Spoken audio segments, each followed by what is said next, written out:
Sulpice Oscar Gbagidi, bonjour. Bonjour, cher Habib Koukoubou. Bonjour à tous.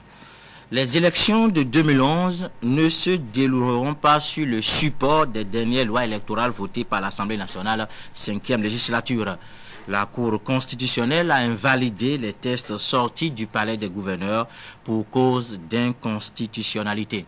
Elle a sanctionné la violation massive de la loi fondamentale sans détour ni complaisance, un vrai tsunami sur le vote des députés. Les travaux d'assainissement des 7 sages ont lieu sur la loi numéro 2010-33 portant règles générales pour les élections en République du Bénin votée par l'Assemblée nationale le 23 août 2010 et la loi numéro 2010-35 portant règles particulières pour l'élection des membres de l'Assemblée nationale votée par l'Assemblée nationale le 24 août 2010. Lors de sa vaste salubrité, un tonneau d'articles jugés orduriers est jeté dans les caniveaux. La loi portant règles générales pour les élections en République du Bénin a offert le plus de déchets à la voirie après le nettoyage de la haute juridiction. La Cour a déclaré contraire à la Constitution les dispositions des articles 6 et 7 alinéa 1er, de même que les articles 17 alinéa 2, 20 alinéa 1er et 2, 25 alinéa 1er, 2e et 3e tiret, 27 alinéa 2, 1er et 2e tiret, 29 alinéa 2, 1er et 2e tiret, 31 alinéa 5 et 7, 32, 33 alinéa 3, 37 alinéa 3, 45 alinéa 3, 60 alinéa 1 et 2, 66 alinéa 1er, 93 alinéa 6, les articles 103, 142, 142 1 à 142 15, 143 et 144. Tous ces articles sont déclarés contraires à la Constitution. La Cour a tout détruit. Au fait, le titre premier intitulé de la liste électorale a été presque entièrement balayé. Les juges ont estimé que reprendre la nouvelle loi, les prescriptions de la loi numéro 2009-10 du 13 mai sous différentes autres formes parfois contraires constitue une violation évidente de l'article 124 de la Constitution qui consacre l'autorité de la chose jugée, une autorité attachée aux décisions DCC 09-063 du 12 mai 2009 et DCC 10-049 du 5 avril 2010. Les nouvelles attributions conférées à la Commission électorale nationale autonome Sénat et à ses démembrements sont aussi jugées contraires à la Constitution.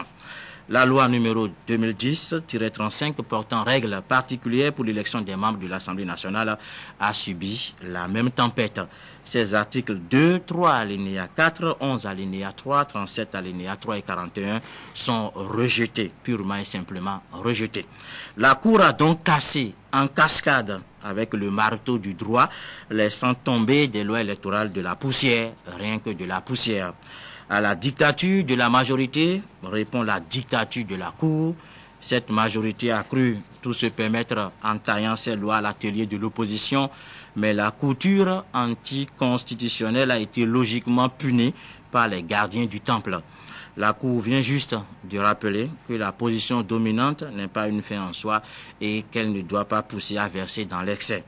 La démolition des lois électorales met en ruine la crédibilité de la majorité et révèle sa mauvaise foi. Elle donne l'impression que, forte de l'avantage de l'arithmétique et des privilèges que lui confère la loi, cette majorité a bâclé le travail en agissant selon un instinct trop politique.